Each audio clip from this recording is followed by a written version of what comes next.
बच्चों हम लोग चैप्टर पढ़ रहे थे मार्केटिंग इन्फॉर्मेशन के मतलब कि मार्केटिंग इन्फॉर्मेशन हमने पढ़ा वो होती क्या है और उसकी ज़रूरत क्यों पड़ती है एज ए मार्केट और एज ए बिजनेसमैन। और उसको अगर कोई बंदा फॉलो नहीं करता, उसको मेंटेन नहीं करता प्रॉपर, तो उसके नुकसान क्या हैं और मेंटेन अच्छे तरीके से इफेक्टिवली मेंटेन करने के फ़वाइद क्या हैं, ये चीज़ हम डिस्कस कर चुके हैं। इसके अलावा मार्केटिंग का रिसर्च का प्रोसेस है वो हम लोग कर रहे थे, इसमें 2-3 स्टेप्स हमने कर लिए थे।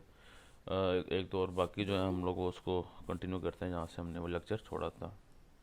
हमने ये देखा सेकेंडरी डाटा क्या होता है, प्राइमरी डाटा क्या होता है, प्राइमरी डाटा में रिसर्च अप्रोचेस कौन कौन सी होती हैं, और उसके जो रिस्पोंडेंट के साथ जो कॉन्टैक्ट के जो मेथड थे वो हमने देखे, वो पॉसिबली कौन कौन से होते हैं, उनके हमने स्ट्रेंथ और वीकनेस देखी हमने। आज जो हमने स्टार्ट करना है वो हमने स्टार्ट करना है सैम्पलिंग प्लान से। सबसे पहले तो ये पता होना चाहिए कि सैंपल होता क्या है। सैंपल से मुराद आपने, जैसे हम डाटा कलेक्शन की बात कर रहे थे, आपने मिसाल के तौर पे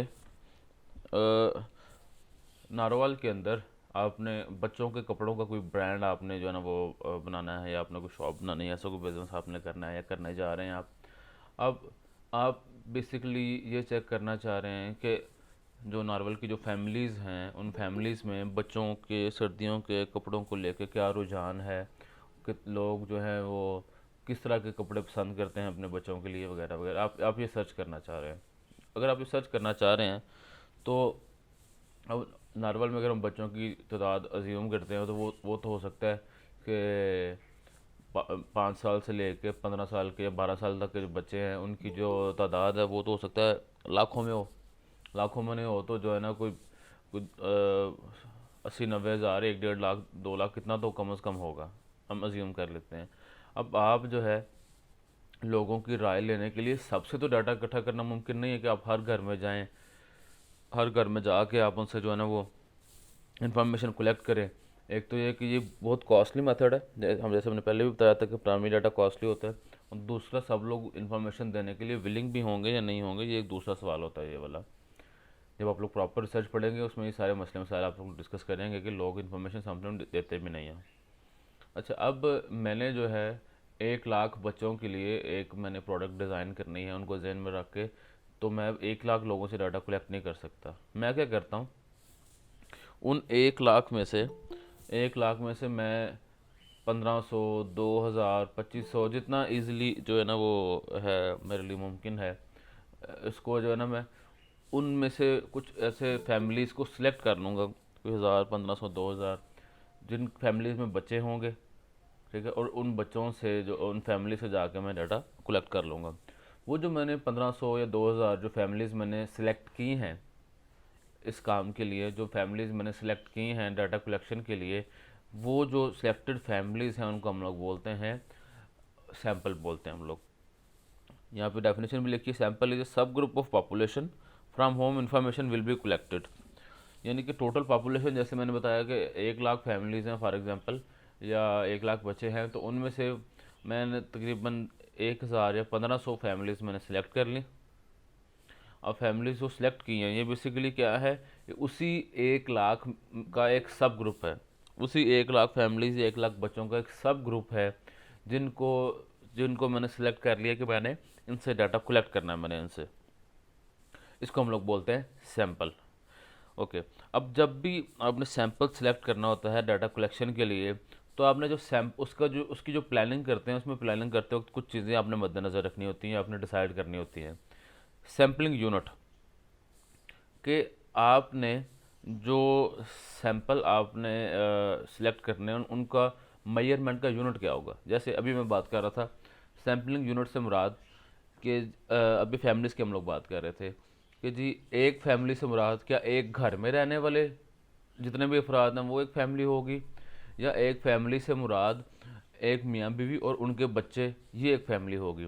क्योंकि जहाँ पे जॉइंट फैमिली सिस्टम है वहाँ पे एक घर के अंदर मल्टीपल कपल्स रह रहे होते हैं, तो क्या हम उन सब को एज ए वन काउंट करेंगे, या हम उनको जितनी मियाँ बीवी और उनके बच्चे हैं उन सबको अलग अलग काउंट करेंगे। एक घर के अंदर 3 कपल्स और उनके बच्चे हैं तो उनको हम 3 काउंट करना है या हमने 1 काउंट करना है। सबसे पहले तो आपने ये चीज़ डिसाइड करनी है कि आपका सैम्पलिंग यूनिट क्या होगा आपका। दूसरा सैंपल साइज़, कि आपने कितना जो है वो सैंपल कलेक्ट करना है, कितने लोगों से डाटा कलेक्ट करना है। जैसे मैंने अभी बताया था कि आपने 1000 फैमिली से डाटा कलेक्ट करना है, या 1500 से कलेक्ट करना है, या 2000 से कलेक्ट करना है।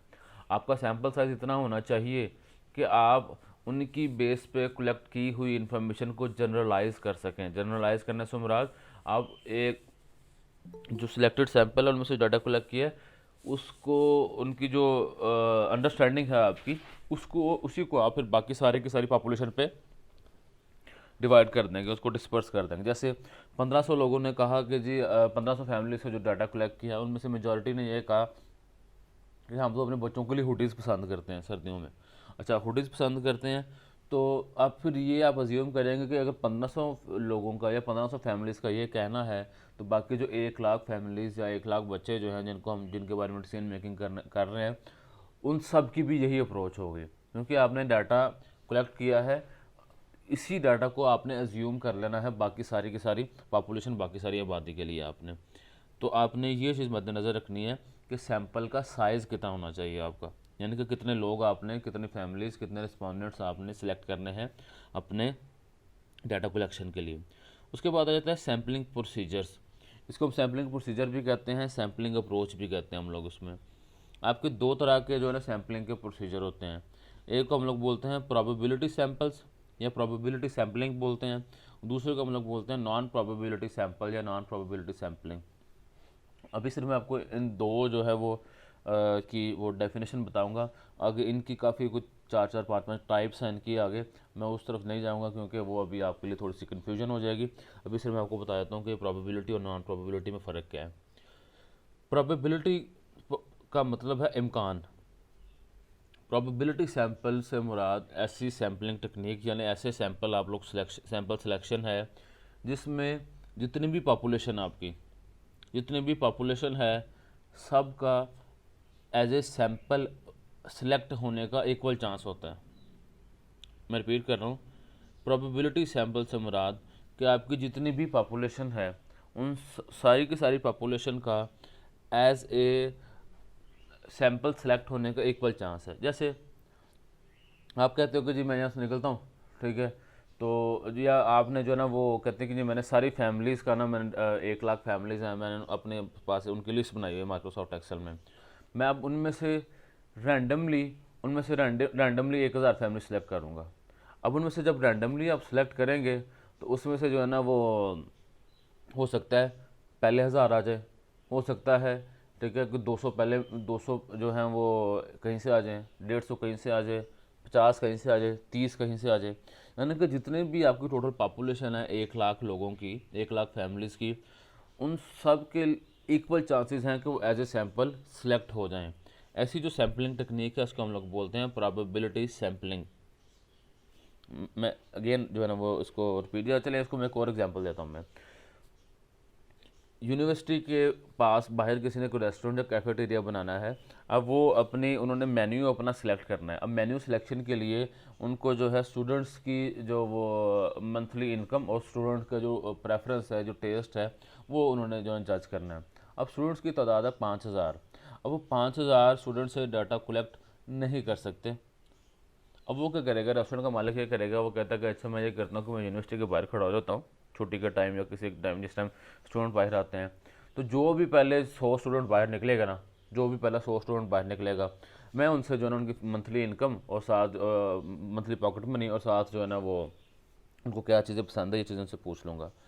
अब इसमें जितना भी 5000 स्टूडेंट है, सब के इक्वल चांस है कि वैसे सैंपल सेलेक्ट हो जाए, क्योंकि जब 4 बजे छुट्टी होती है फॉर एग्जांपल, तो सब ने बाहर निकलना है। अब वो हो सकता है कोई बॉटनी का स्टूडेंट हो सकता है कोई बीबीए का स्टूडेंट हो, अब वो हो सकता है कि सारे के सारे बीबीए का स्टूडेंट हो, अब वो हो सकता है सारे बॉटनी के हों, अब हो सकता है हर क्लास के बच्चे हों, अब हो सकता है मेल हों, वो हो सकता है फीमेल हों, वो हो सकता है कि कोई ऐसी फीमेल जिनकी एज 18 से 20 है, कोई ऐसी जिनकी 23 से 24 है, कोई ऐसी जिनकी 21 से 22 है। उनकी पॉपुलेशन में अभी आपकी पॉपुलेशन क्या है, यूनिवर्सिटी के स्टूडेंट हैं जिनसे डाटा कलेक्ट करना है हमने। अब इनमें से जितने भी स्टूडेंट हैं, हर स्टूडेंट का इक्वल चांस है एज ए सैम्पल सेलेक्ट होने का, एज ए सैम्पल से मुराद जिनसे डाटा कलेक्ट करना है। नॉन प्रोबेबिलिटी सैम्पलिंग क्या होगी नॉन प्रोबेबिलिटी सैंपल ये होगा कि जो रिसर्चर है, जब रिसर्च इंस्ट्रूमेंट से मुराद के जब आपने प्राइमरी डाटा कलेक्ट करना है, प्राइमरी डाटा कलेक्ट करने का के लिए आपके पास आलात कौन कौन से हैं, तरीक़ाकार कौन कौन से हैं। सबसे पहला तो है क्वेश्चनर, जैसे मैंने वो लास्ट लेक्चर में या सेकंड लास्ट लेक्चर में आपको मैंने बताया था कि सवालनामा, क्वेश्चनर बोलते हैं सवालनामा, एक तहरीरी सवालनामा होता है, उसके ज़रिए आप लोग डाटा कलेक्ट कर सकते हैं। अब इसमें दो तरह के जो है ना वो सवाल हो सकते हैं। एक सवाल को हम लोग कहते हैं ओपन एंडेड क्वेश्चन, दूसरे होते हैं क्लोज एंडेड क्वेश्चन। जैसे मैं ये पता करना चाह रहा हूँ आप लोग जो है ना फॉर एग्जांपल रेगुलरली मेरे से कपड़े परचेज़ करते हैं। अब मैं ये पता करना चाह रहा हूँ कि आप लोग मेरी जो कपड़े हैं या जो मेरी शॉप है, जो मेरा ब्रांड है, आप लोग उससे सेटिस्फाइड हैं या सेटिस्फाइड नहीं हैं। मैं आपको लिख के दे देता हूँ कि आप जो ना बराए मेहरबानी अपना जो एक्सपीरियंस है मेरे ब्रांड के साथ वो एक्सपीरियंस अपना शेयर करें, या आप हमारी क्वालिटी से कितना मुतमईन है, इस पे 2 लाइनें 3 लाइनें लिखने हैं आप, वगैरह वगैरह। अब ये जो है ऐसा सवाल है जिसमें जो रिस्पॉन्ड करने वाला है, जिसने जवाब देना है, वो बाउंड नहीं है कि कैसा जवाब दे कैसा जवाब ना दे। जो अगर उसको पसंद है, जो भी उसके जज्बात हैं, वो अपने जज्बात का खुल के अच्छे तरीके से जो है ना वो उसका बयान कर सकते हैं। उसको हम लोग बोलते हैं वो ओपन एंडेड क्वेश्चन है, ऐसे क्वेश्चन जिनका जो एंड है वो ओपन है। रिस्पोंडेंट बाउंड नहीं है कि उसने कैसा जवाब देना है कैसा जवाब नहीं देना। दूसरे होते हैं close ended question. Close ended question ये होते हैं कि जिसमें जो आपके MCQs टाइप होते हैं, मल्टीपल चॉइस क्वेश्चन होते हैं, कि जो रिस्पोंडेंट है उसने या तो फ़लाँ चीज़ को सिलेक्ट करना है या फ़लाँ चीज़ को सिलेक्ट करना है। जैसे अगर जो है are you satisfied with my product, आप मेरे प्रोडक्ट से सेटिस्फाइड हैं, अब इसके 2 ही जवाब हैं, येस और नो। ठीक है। अब इससे अगला सवाल ये हो सकता है इफ़ येस, कि अगर तो आप मुतमिन हैं मेरी प्रोडक्ट से, तो आपको मेरी प्रोडक्ट का कौन सा फीचर सबसे ज़्यादा अच्छा लगता है। उसमें क्वालिटी आ जाएगी, प्राइस आ जाएगी, स्टोर का एनवायरनमेंट आ जाएगा। ठीक है, ये 4-5 मैंने ऑप्शन दिए। अब मैं जो रिस्पॉन्डेंट है उसने उन्हीं 4-5 ऑप्शन में से कोई ना कोई ऑप्शन सेलेक्ट करना है। इसके अलावा जो है ना वो कोई जवाब नहीं लिख सकता, उसको उन्हीं में 4-5 में से सिलेक्ट करना पड़ेगा। ऐसे जो क्वेश्चन होते हैं उनको हम लोग बोलते हैं these are close ended question. अब हमने अपने सवालनामे में ओपन एंडेड क्वेश्चन यूज़ करने हैं या क्लोज एंडेड करने हैं या दोनों करने हैं, ये डिपेंड करता है कि हमने डाटा क्या कलेक्ट करना है, हमारे पास टाइम कितना है, हमारे पास रिसर्च की स्किल्स कितनी हैं। ये सारी की सारी चीज़ें जो है ना हम लोग अपने रिसोर्सेज वगैरह मद्देनज़र रखते हैं जब हम लोग अपना जो सवालनामा वो तैयार करते हैं। Phrasing and question order are the key, कि अच्छा आपने सवाल पूछना कैसे है और आपने जो है उसकी जो तरतीब, सवालों की तरतीब वो बड़ी इंपॉर्टेंट है। जैसे अभी मैंने आपको एक एग्जांपल दिया है कि आप हमारी परफॉर्मेंस से मुतमिन हैं। ठीक है, उसके जवाब यस और नो था। उसके बाद अगर हाँ तो जो फॉलोइंग हैं ऑप्शंस हैं इनमें से किस वजह से। ठीक है, और अगर नहीं तो फॉलोइंग ऑप्शन में किस वजह से। अब ये जो दूसरा सवाल है कि अगर हाँ और अगर नहीं, ये मैं पहले पूछ लूँ, पहला सवाल कि आप हमारी परफॉर्मेंस से मुतमिन है, ये मैं बाद में पूछूं, तो ये कुछ सेंस नहीं बनती। आपके सवालों की जो तरतीब है वो तरतीब बहुत मैटर करती है। तो सवालों की तरतीब अच्छी रखनी है आपने। तरतीब आपने अच्छी से मुराद है कि जो सवाल पूछने जा रहे हैं उनको बड़े गौर करके फिर इस सवालों की तरतीब सेट करनी है आपने। फ्रेजिंग से मुराद है कि सवाल लिखना कैसे है, और सवालों के जो जवाब हैं, जो ओपन एंडेड या क्लोज एंडेड क्वेश्चन है, उनकी जो लिखने के जो लफ्ज़ आपने यूज़ करने हैं वो लफ्ज़ भी आपने जो है ना बड़े ध्यान से वो आपने चूज़ करने हैं। जैसे आप एक सवाल होता है कि जैसे हम लोग बोलते हैं कि जी आपने इस स्टेटमेंट से जो है ना वो ये हमने नीचे स्टेटमेंट लिखी है, आपने इस स्टेटमेंट के साथ जो है ना आपने आपको बताना है कि आप किस हद तक सेटिस्फाइड है। अब उसमें ये है मैं आपकी परफॉर्मेंस से मुतमईन हूँ। अब इसका जवाब क्या हो सकता है, स्ट्रांगली एग्री, स्ट्रांगली एग्री, फिर एग्री, न्यूट्रल, डिसएग्री और स्ट्रांगली डिसएग्री। अब आपने जो ऑप्शन चूज़ करने हैं, जो वर्ड आपने चूज़ करने हैं, वो आपने बड़े जो है ना वो ध्यान से चूज़ करने हैं आपने। और कोशिश ये करते हैं जब सवाल लिखा जाता है ना, सवाल लिखने के अंदर नेगेटिव रिमार्क्स जो हैं या नेगेटिव वर्ड्स जो हैं, ठीक है, जैसे मैं कतई मुतमिन नहीं हूँ, इस तरह का सवाल नहीं होता। सवाल होता है कि मैं मुतमिन हूँ, उससे एग्री या डिसएग्री करते हैं। मैं कतई मुतमिन नहीं हूँ, इससे एग्री डिसएग्री इस तरह का सवाल नहीं होता। इसलिए जो फ्रेजिंग है क्वेश्चन की, यानी कि सवाल लिखना कैसे है, ये चीज़ भी बहुत इंपॉर्टेंट होती है। उसके अलावा कुछ आपके मैकेनिकल इंस्ट्रूमेंट्स हैं। मैकेनिकल इंस्ट्रूमेंट में एक नील्सन पीपल्स मीटर है। ये पीपल्स मीटर जो है ये अगर आपको मैं सादा लफ्ज़ों में बताऊं कि एक ऐसी डिवाइस है, इलेक्ट्रॉनिक डिवाइस, कि जो आप किसी भी एक टीवी के ऊपर सेट कर देते हैं, टीवी के साथ उसको अटैच कर देते हैं, तो फिर जो है ना वो जो डिवाइस है वो ये रिकॉर्ड करती रहती है कि किस फ्रीक्वेंसी का चैनल किस टाइम में कितनी देर चला। अब ये बेसिकली मीटर रीड क्या करता है कि किसी एक पर्टिकुलर फैमिली के अंदर कौन सा टीवी चैनल किस टाइम में सबसे ज़्यादा देखा जाता है। अब इसका फ़ायदा क्या होता है मार्केटर को ये फ़ायदा होता है कि अच्छा, अगर न्यूज़ चैनल सबसे ज़्यादा देखा जा रहा है फलां टाइम में, तो मैं अपनी प्रोडक्ट को न्यूज़ चैनल पे प्रमोट कर सकता हूँ। अगर जो एंटरटेनमेंट चैनल देखा जा रहा है तो मैं एंटरटेनमेंट चैनल पे प्रमोट कर सकता हूँ, अगर मेरी प्रोडक्ट वैसी है तो। ये पीपल्स मीटर जो है लोगों की टीवी व्यूवरशिप की जो है ना वो टेंडेंसी, उसको रिकॉर्ड करता है, और उसको जो है ना आप अपने पास वो कर सकते हैं, उसकी बेस पर डिसीजन मेकिंग कर सकते हैं। और लेकिन अच्छा, एक चीज़ वाले भी आता है कि जी लोगों को टीवी के ऊपर जाके हम लोग ये मीटर इंस्टॉल कैसे करेंगे। उसका तरीका ये होता है कि आप लोगों को इंसेंटिव देते हैं कि जी काइंडली ये डिवाइस आप हमें अपने टीवी के साथ लगाने दें, तो उसके बदले में हम आपको ये इंसेंटिव या एक बेनिफिट देंगे। आप उनको कैश प्राइस दे देते हैं कि जी आप एक हफ्ता इसको लगा रहने दें अपने घर पे, तो हम आपको 10,000 रुपये दे देंगे, या हम आपको एक मोटर बाइक गिफ्ट कर देंगे, या कोई भी आप उनको जो है ना वो इंसेंटिव आप ऑफर कर देते हैं आप उनको। दूसरा है चेकआउट स्कैनर। चेकआउट स्कैनर अगर आपको मैं अगर आप लोगों में से किसी का कभी ऑनलाइन शॉपिंग का कोई जो है ना एक्सपीरियंस हुआ हो, या आपने वैसे ही ट्राई की हो, तो आप लोग देखते हैं वहाँ पे एक ऑप्शन आ रहा होता है ऐड टू कार्ट। कार्ट बोलते हैं वो रेडी जो होती है, ठीक है, जिसके अंदर वो चीज़ें रखते हैं, वो ट्रॉली जो होती है, रेडी कह रहा हूँ, ट्रॉली जो होती है। अच्छा, वो जो कार्ट है ना, उसमें क्या होता है कि चीज़ें आप पहले ऐड करते जा रहे हैं, एंड पे जाके आप लोग जो चीज़ खरीदते हैं, एंड पे जाके आप चीज़ खरीदते हैं। अब इसमें जो चीज़ें कार्ट के अंदर ऐड की हैं, आपने किसी वेबसाइट पे गया, आपने परचेज़ किया, आपने वहाँ से बेल्ट ऐड कर ली अपनी कार्ट के अंदर, आपने बैग ऐड कर लिया, आपने वॉलेट ऐड कर लिए, 3-4 चीज़ें ऐड की।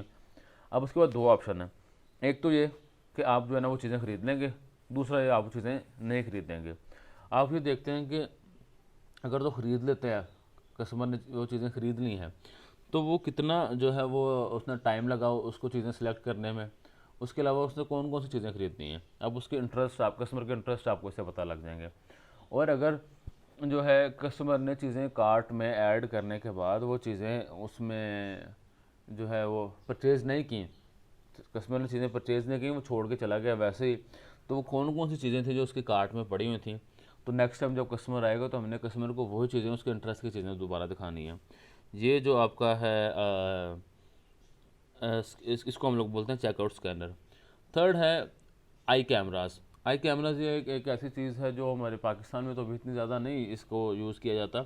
आपके जो वेस्टर्न कंट्रीज़ हैं जहाँ पे आपको, और जो वहाँ पे बड़े बड़े स्टोर्स हैं, वहाँ पे ये किया जाता है कि आपके जो डिपार्टमेंटल स्टोर में जो शेल्फ्स होती हैं ना, जहाँ पे वो चीज़ें आइटम्स पड़ी होती हैं, प्रोडक्ट्स पड़ी होती हैं, उनके ऊपर छोटे छोटे कैमराज ना वक्फे वक्फे से लगे होते हैं। और वो जो कैमराज है ना, वो कस्टमर की जो आई बॉल की जो मूवमेंट है, आई बॉल की मूवमेंट को जो है ना वो करते हैं, स्कैन करते हैं। जैसे मैं किसी शॉप में एंटर हुआ, शॉप में मैं जो है ना वो गया, ग्रॉसरी का जो सेक्शन है, ग्रॉसरी सेक्शन में गया, तो वहाँ पे सबसे ज़्यादा नज़र मेरी किस तरफ जाती है, आया कि मेरी नज़र जो है वहाँ पे सबसे ज़्यादा पास्ता वाली जो साइड है, जहाँ पास्ता पड़ा है वहाँ पे जाती है, या जहाँ पे दालें पड़ी हुई है वहाँ पे मेरी नज़र ज़्यादा ठहरती है, या जहाँ पे चीनी पड़ी हुई है वहाँ पे नज़र में ज़्यादा ठहरती है, वगैरह वगैरह। आप जो है ना वो कस्टमर की आई बॉल की जो मूवमेंट है, वो आई बॉल की मूवमेंट से आप ये आइडिया करते हैं कि कस्टमर ने सबसे ज़्यादा फोकस और सबसे ज़्यादा टाइम किस पर्टिकुलर प्रोडक्ट को देखा, किस पर्टिकुलर ब्रांड को देखा। इस तरह की जो आपकी जो कस्टमर ऑब्जर्वेशन है, उसको हम लोग बोलते हैं आई कैमरा टेक्नोलॉजी के ज़रिए आपने जो है ना अपना वो डाटा कलेक्शन की है। ये आपका मैकेनिकल इंस्ट्रूमेंट थे। अब आपने पहले रिसर्च सारी प्लान कर ली, स्ट्रेटजी डिवाइस कर ली, अब आपने उसके बाद नेक्स्ट जो फेज़ होता है उसके बाद उसको कि आपने इम्प्लीमेंट करना है। जब आपने अपने प्राइमरी डाटा कलेक्ट करना है या सेकेंडरी करना है, सेकेंडरी करना है तो कहाँ से लेंगे, प्राइमरी करना है तो कैसे करेंगे, वो सारी चीज़ें करनी हो, आप उसको बाद में एक्चुअली एग्जीक्यूट करते हैं। Data is collected by the company और एन आउटसाइड फ्रॉम। अब जब आपने सारी चीज़ें प्लान कर ली आपने, अब उसके बाद दो ऑप्शन है कि या तो आपके जो एम्प्लॉयज़ हैं वो खुद जाके मार्केट में डाटा कलेक्ट करें, अगर प्राइमरी करना है या सेकेंडरी करना है तो अपने जो सेकेंडरी सोर्सेज से। दूसरा ऑप्शन ये है कि आप खुद ना कलेक्ट करें, आप किसी रिसर्च एजेंसी या रिसर्च फर्म, ऐसा बिजनेस जिनका काम ही रिसर्च करने का है, आप उनको कहते हो कि यार मुझे जो ना फ़लाँ फ़लाँ किस्म का डाटा फ़लाँ फ़लाँ लोगों से चाहिए, मुझे डाटा कलेक्ट कर दो, हम आपको इतने जो है ना सर्विस चार्जेस पे कर देंगे। अभी दोनों ऑप्शन होते हैं कि या तो कंपनी खुद डाटा कलेक्ट कर ले या किसी से डाटा कलेक्ट करवा ले। The data is then processed and checked for accuracy and completeness and coded for analysis. जब डाटा कलेक्शन हो जाती है तो डाटा कलेक्शन के बाद उसमें चेक किया जाता है कि क्या डाटा एक्यूरेट है, उसमें कोई फेक डाटा तो नहीं है, उसमें कोई डुप्लीकेट डाटा तो नहीं है, उसमें कोई पुराना डाटा तो नहीं है। ये सारी चीज़ें चेक की, उसकी एक्यूरेसी चेक की जाती है। एक्यूरेसी के बाद उसको देखा जाता है कि क्या वो डाटा कंप्लीट है, कहीं मिसिंग मिसिंग वैल्यूज़ तो नहीं है। जैसे कि आपने एक सवाल था कि कस्टमर की जेंडर क्या है, कोई ऐसे रिस्पॉन्सेज तो नहीं जिसमें कस्टमर की जेंडर लिखी ना हो या कस्टमर की इनकम ना लिखी हो। आपने कस्टमर जो डाटा है, डाटा की कंप्लीटनेस चेक करते हैं। अच्छा, वो डाटा जो कंप्लीट ना हो उसको कैसे डील करते हैं वो भी आगे जाके मैं तो नहीं पढ़ाऊँगा, इस सब्जेक्ट में रिसर्च में ही पढ़ेंगे। उसको बोलते हैं आप लोग जो है ना, उसकी मिसिंग वैल्यू की ट्रीटमेंट होती है, वो मिसिंग वैल्यू ट्रीटमेंट्स होती हैं डिफरेंट किस्म की। अच्छा, डाटा की कंप्लीटनेस चेक करते हैं। उसके बाद होता है डाटा की कोडिंग की जाती है।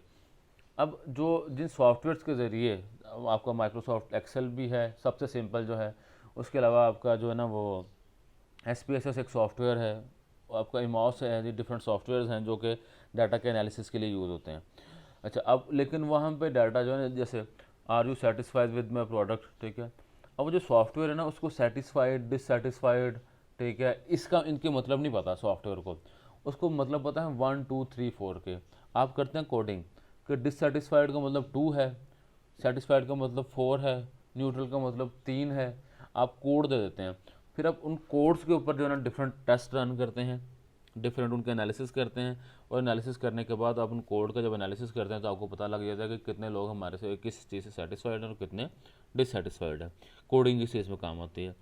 Finally the data is analyze by the variety of statistical method, जो मैंने बताया कि डाटा जो है ना उसके बाद फिर एनालाइज किया जाता है, और एनालाइज करके जो डिसीजन मेकिंग अथॉरिटीज़ हैं हमारे, interpreting and reporting the finding. जब आपने वो डाटा सारा एनालाइज कर लिया, एनालाइज करने के बाद फिर आप उसको समझते हैं कि इस डाटा का मतलब क्या है, कितने परसेंट लोग हमारी प्राइस को चेंज करना चाह रहे हैं, कितने परसेंट लोग जो हैं वो हमारे प्रोडक्ट के टेस्ट को चेंज करना चाह रहे हैं, कितने परसेंट लोग जो हैं हमारे सेल्स स्टाफ से सेटिस्फाइड हैं। अब ये वो जो आपने एनालिसिस किया होता है ना, आपको सारे के सारे एनालिसिस से ये सारी चीज़ें मिलती हैं। आप वो सारी की सारी जो इंटरप्रटेशन है उसकी, वो इंटरप्रटेशन जो है ना आप उनको अपने बताते हो, अपने जो डिसीजन मेकर्स हैं उनको बताते हो कि सर हमने डाटा कलेक्ट किया है, ये इसकी फाइंडिंग है। अब उस फाइंडिंग्स की बेस पे जो डिसीजन मेकर्स हैं आपके अदारे के, वो फिर स्ट्रेटजीज डिवाइस करते हैं या डिसीजन करते हैं कि अच्छा हमने अब नई प्रोडक्ट इंट्रोड्यूस करवानी है या नहीं करवानी है, प्राइस चेंज करना है या नहीं करना, कोई वैरायटी लेके आनी है या नहीं लेके आनी। ये जो है मल्टीपल डिसीजन जो है उन फाइंडिंग्स के बेस पर करते हैं अब हमारे जो डिसीजन मेकर हैं। Information statistical analysis and analytical models are often used, ठीक है, ये वो चीज़ें जैसे मैंने पहले बताई भी हैं कि डिफरेंट स्टैटिस्टिकल टूल हैं। जैसे मैंने आपको SPSS का बताया, वो एक सॉफ्टवेयर का नाम है जो कि डाटा एनालिसिस के लिए यूज़ होता है। इमॉस का मैंने बताया वो यूज़ होता है इसमें। आपका जो माइक्रोसॉफ्ट एक्सेल वो आप सब लोगों ने देखा भी होगा, वो सबसे सिंपल है। अब उसमें आप लोग कौन कौन सा एनालिसिस कर सकते हैं, आप लोग ग्राफ बना सकते हैं, आप लोग पाई चार्ट्स बना सकते हैं, आप लोग जो है ना वो टेबल्स बना सकते हैं डिफरेंट किस्म की, रेशो कैलकुलेट कर सकते हैं। ये सारे काम तो आप लोग एक्सेल से भी कर सकते हैं। लेकिन जो एडवांस लेवल के आपके जो हैं एनालिसिस जो हैं, उसके लिए ज़रा कोई ज़्यादा हैवी ड्यूटी सॉफ्टवेयर चाहिए, जो इनका नाम मैंने आपको बताया। Customer relationship management software help manage information by integrating customer data from all sources with in a company. Customer relationship management से के जो सॉफ्टवेयर्स हैं वो क्या करते हैं कि हमारे पूरे अदारे के अंदर कस्टमर रेलिवेंट डाटा जहाँ जहाँ से भी मिलता है, कस्टमर के मतलब डाटा हमें कहाँ से मिल सकता है, हमारे फाइनेंस डिपार्टमेंट से, जहाँ पे उसकी पेमेंट हिस्ट्री का पता लगेगा हमें, जहाँ पे उसकी जो है ना वो क्रेडिट हिस्ट्री का पता लगेगा।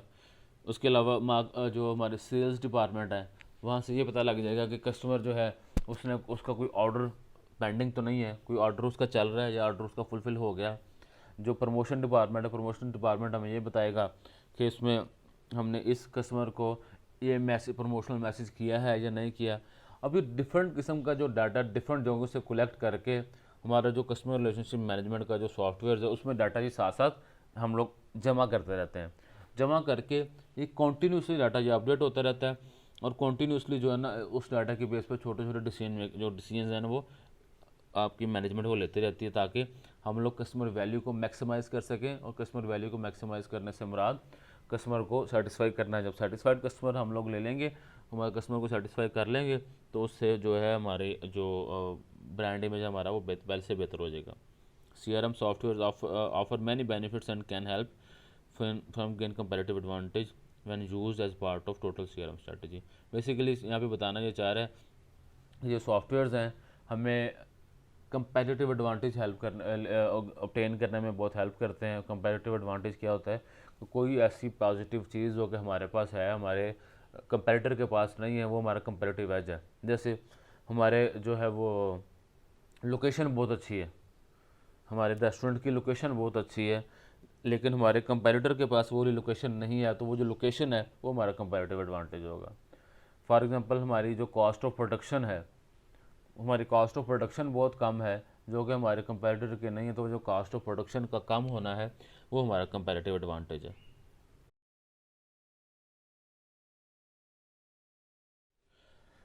Distributing and using marketing information. अच्छा, routine reporting make information available in timely manner. अब ये जो आपका रिसर्च का प्रोसेस है ना, ये आपका वन टाइम प्रोसेस नहीं होना चाहिए। जो रिसर्च है ना, ये बेसिकली एक कॉन्टीन्यूस प्रोसेस है कि ये साथ साथ हमेशा जारी रहने वाला प्रोसेस है। आपकी जो कंपनी है वो बड़े या छोटे पैमाने पे जो अच्छी कंपनीज़ हैं वो रिसर्च करती रहती हैं, अपने डाटाबेस को अपडेट करती रहती हैं। डाटाबेस को अपडेट करने के साथ साथ जो ट्रेंड्स हैं, ट्रेंड्स को नोट करते रहते हैं कि ट्रेंड्स क्या चल रहे हैं, उसके बेस पर अकॉर्डिंगली डिसीजन मेकिंग साथ साथ चलती रहती है। डिसीजन मेकिंग होने के साथ साथ वो जो है ना अपने प्रोडक्ट्स के अंदर अकॉर्डिंगली मॉडिफिकेशन लेके आते रहते हैं, अपने प्राइसेस के अंदर अकॉर्डिंगली मॉडिफिकेशन लेके आते रहते हैं। अच्छा, और ये सारी चीज़ें तभी पॉसिबल हैं जब ये चीज़ें रूटीनली हों और उसके साथ साथ जो भी उस डाटाबेस के उस इंफॉर्मेशन को जो यूज़र हैं जिनको इंफॉर्मेशन चाहिए वो इंफॉर्मेशन उनको टाइमली मैनर पे मिलती रहे। अगर इंफॉर्मेशन टाइमली मैनर में नहीं मिलेगी तो ऐसी इंफॉर्मेशन का कोई फ़ायदा नहीं है। अब मिसाल के तौर पे मैं एक बैंकर हूँ, तो आप में से कोई जो बंदा एक मेरे पास आता है वो आकर कहता है जी मुझे लोन चाहिए, मैंने लोन लेना है। अब मैं ये चेक करना चाह रहा हूँ कि ये बंदा प्रीवियसली मेरे से कितना लोन ले चुका है, ऑलरेडी तो इसकी लोन की लिमिट एक्सीड तो नहीं कर गई। मैं इसकी प्रीवियस क्रेडिट हिस्ट्री चेक करना चाह रहा हूँ, लेकिन मेरे पास ये डाटा है ही नहीं है, कहीं डाटाबेस में पड़ा हुआ, लेकिन डाटा तक मेरी रसाई नहीं हो रही। अब कस्टमर बैठा वेट कर रहा है, तो मैंने अंदाजे से ही उसको लोन ग्रांट कर दिया क्योंकि मेरे पास डाटा नहीं था मेरे पास। और जब मैंने अंदाजे से लोन ग्रांट कर दिया, बाद में मुझे इन्फॉर्मेशन मिली कि यार ये बंदा तो ऑलरेडी डिफ़ॉल्टर है, इसने तो ऑलरेडी काफ़ी सारे पैसे पे करने हैं बैंक के, तो इसको और लोन नहीं था देना चाहिए। अब ये जो है नुकसान क्यों हुआ? ये नुकसान इसलिए हुआ कि मुझे डाटा टाइमली नहीं मिला। इसलिए जो भी डाटा है जब टाइमली मिले तभी उसका फ़ायदा है। वो एक और मिसाल भी मुहावरा है ना, एक वो कहते हैं कि जी ऐसा मौका जो लड़ाई के बाद याद है ना, वो मौका अपने मुंह पे मार लेना चाहिए। ठीक है, मौका जब याद है तभी मारना चाहिए हमें, कि आपको जब इन्फॉर्मेशन जब रिक्वायर्ड है तो तभी आपको इन्फॉर्मेशन मिले। लेट इन्फॉर्मेशन का जो है ना वो कोई फ़ायदा नहीं है। User friendly database allow for special queries. आपका जो है ना यूज़र फ्रेंडली डाटाबेस वो स्पेशल क्यूरीज़ के लिए होना चाहिए। यूज़र फ्रेंडली से मुराद क्या है कि जो भी इस्तेमाल करने वाला है उस डाटाबेस को, जिसको इन्फॉर्मेशन चाहिए, उसकी डाटा तक रसाई ईजी हो। अब आप सब लोगों के पास स्मार्टफोन्स हैं। अब स्मार्टफोन आप लोगों को सारा ऑपरेट करना आता है, आपको ये देखना आता है कि जो है ना वो इसमें एसएमएस कैसे करते हैं, व्हाट्सएप पे मैसेज कैसे करते हैं, कॉल कैसे करते हैं, वीडियो कॉल कैसे करते हैं, गूगल क्लासरूम को कैसे यूज़ करते हैं, गूगल मीट को कैसे यूज़ करते हैं। ये यूज़र फ्रेंडली है सारा फ़ोन। लेकिन यही अगर हम बात करें तो आपको जाके कहा कि इसका जो है ना इसकी थोड़ी कोडिंग करो, कोडिंग करके ये जो सॉफ्टवेयर की वर्किंग है, सॉफ्टवेयर की वर्किंग चेंज करो। जो बैकएंड पे वो कोडिंग है, वो कोडिंग आपको नहीं आती होगी क्योंकि वो यूज़र फ्रेंडली नहीं है। यूज़र फ्रेंडली क्या चीज़ें हैं जो मैंने अभी आपको फीचर बताए हैं। इसी तरह आप लोग माइक्रोसॉफ्ट वर्ड यूज़ करते होंगे अपनी असाइनमेंट्स वगैरह बनाने के लिए। अब वहाँ पे सामने जो चीज़ें नज़र आ रही हैं वो ऑपरेशंस वो तो आप करते जा रहे हैं, लेकिन आप जो है उसके अंदर जो उसका एक होता है डेवलपर मोड होता है। डेवलपर मोड से मुराद है कि जहाँ पे कोडिंग होती है बैकएंड पे, आप बैकएंड पे जाके कोई कोडिंग चेंज करना चाह रहे हैं तो वो कोडिंग आपको नहीं आती, हालांकि वो है उसी का माइक्रोसॉफ्ट वर्ड का एक फ़ीचर है, लेकिन वो आम कस्टमर के आम जो उसका है यूज़र है उसके इस्तेमाल के लिए है ही नहीं है। तो बात करने का मकसद ये है कि आपका जो डेटाबेस है जहाँ पे डाटा सारा आप मैनेज कर रहे हैं वो यूज़र फ्रेंडली होना चाहिए, इस्तेमाल करने वाले के लिए आसान होना चाहिए, ताकि जब उसको जो सा डाटा रिक्वायर्ड हो उसको टाइमली मैनर में और वो पर्टिकुलर डाटा उसको मिल जाए। Intranet and extranet help distribute information to company employees and value network members. Intranet और एक्स्ट्रानेट आपने जो आपने जब आईटी का सब्जेक्ट पढ़ा था उसमें आप लोगों ने पढ़ा होगा कि इंट्रानेट क्या होता है और एक्स्ट्रानेट क्या होता है। आपके ये जो नेटवर्किंग के ही दो मॉडल्स हैं, ये वाले इंट्रानेट और एक्स्ट्रानेट। अब ये बेसिकली ये जो नेटवर्क के जो मॉडल्स हैं ये आपको हेल्प करते हैं किस चीज़ में, कि आपने जो डाटाबेस मैनेज किया हुआ है, आपने जो इन्फॉर्मेशन ऑब्टेन की है मार्केट रिसर्च के ज़रिए, इसको अपनी कंपनी के अंदर जहाँ पे जिस मुतलका डिपार्टमेंट को जिस डाटा की ज़रूरत हो वो उसको डाटा मिल जाए। अच्छा, एक चीज़ ये भी कि ये इन्फॉर्मेशन सिर्फ़ और सिर्फ आपकी कंपनी के इंटरनल इस्तेमाल के लिए नहीं होते हैं। समटाइम होता है कि हमारा जो सप्लायर है, हमारे सप्लायर को भी इस इन्फॉर्मेशन की ज़रूरत होती है। अभी थोड़ी देर पहले मैं बच्चों के कपड़ों के एग्जाम्पल डिस्कस कर रहा था। अब जो है मैं कपड़े स्टिच तो खुद करता हूँ, लेकिन कपड़ा तो मैं कहीं ना कहीं से परचेज़ करता हूँ। अगर मुझे हुडी चाहिए, हुडी के लिए और तरह का कपड़ा होता है। मुझे जो है कैजुअल शर्ट चाहिए, कैजुअल शर्ट के लिए और तरह का कपड़ा होता है। अब मैंने जो इन्फॉर्मेशन मार्केट से ऑब्टेन की, अब उसकी जो रसाई है, मैं अपने जिस बंदे से मैं कपड़ा परचेज़ करता हूँ उसकी एक ख़ास हद तक रसाई मैं उसको भी दे दूँगा कि भाई आप जो है ना ये आप भी ये इन्फॉर्मेशन साथ साथ देखो, ताकि आप उसको अकॉर्डिंगली हमारे लिए कपड़ा तैयार करो, उसके अकॉर्डिंगली हमारे लिए फैब्रिक तैयार करो, ताकि हम लोग अपने कस्टमर की पसंद की चीज़ जो है ना वो बना सकें। ये जो आपके इंटरनेट और एक्सटरनेट है ये आपको हेल्प करते हैं कि अपने कंपनी के अंदर इंफॉर्मेशन को डिस्ट्रीब्यूट कर सकें टाइमली मैनर में, और साथ साथ जो बाहर के वैल्यू नेटवर्क के जो मेंबर्स हैं जो हमारी उस वैल्यू को बनाने का प्रोडक्ट को बनाने में हमें हेल्प करते हैं, उन तक भी वो इन्फॉर्मेशन पहुंच सके टाइमली मैनर में। ये आपकी आज की लास्ट स्लाइड है। आपकी जो है मार्केटिंग रिसर्च के हवाले से कुछ और जो कंसिड्रेशंस हैं जो कि हमने देखनी है, वो कंसिड्रेशन ये होती हैं कि marketing research in small business and not for profit organization, कि क्या ये मार्केट रिसर्च है, क्या ये सिर्फ बड़े अदारों का ही जो है ना उनकी ज़रूरत होती है, बड़े बिजनेसेस को ज़रूरत होती है, या जो छोटे बिजनेस हैं या ऐसे वेंचर्स जिनका मकसद मुनाफा कमाना नहीं है जैसा ईदी फाउंडेशन है, क्या इनको भी रिसर्च की ज़रूरत होती है कि नहीं होती? इसका जवाब यह है कि रिसर्च की ज़रूरत सबको है। जितना बड़ा अदारा होगा, जितना बड़ा कस्टमर पोर्टफोलियो होगा, उतनी ही मार्केट रिसर्च की ज़रूरत ज़्यादा होगी। जितना छोटा अदारा होगा, मार्केट रिसर्च की फ़िलहाल ज़रूरत उतनी ही कम होगी, लेकिन मार्केट रिसर्च की ज़रूरत फिर भी होगी। मार्केट रिसर्च की ज़रूरत फिर भी होगी कि उसका माइक्रो एनवायरनमेंट और मैक्रो एनवायरनमेंट जो हमने लास्ट चैप्टर में पढ़ा था, कि वो उसको साथ साथ जितनी उसके ऊपर इम्प्लीकेशन उसको साथ साथ देखता रहे, ताकि अपने अकॉर्डिंगली अपनी स्ट्रेटजीज जो है ना वो एडजस्ट करता रहे। अब आ जाते हैं नॉट फॉर प्रॉफिट ऑर्गेनाइजेशन, जो इसको हम लोग NPO बोलते हैं, नॉन प्रॉफिट ऑर्गेनाइजेशन या नॉन फॉर प्रॉफिट ऑर्गेनाइजेशन। अब जो है उन्होंने उनका मकसद पैसा कमाना तो नहीं है। अब जैसे ईदी फाउंडेशन है, इनका मकसद क्या है? इनका मकसद ये है कि जी हमने वो करना है,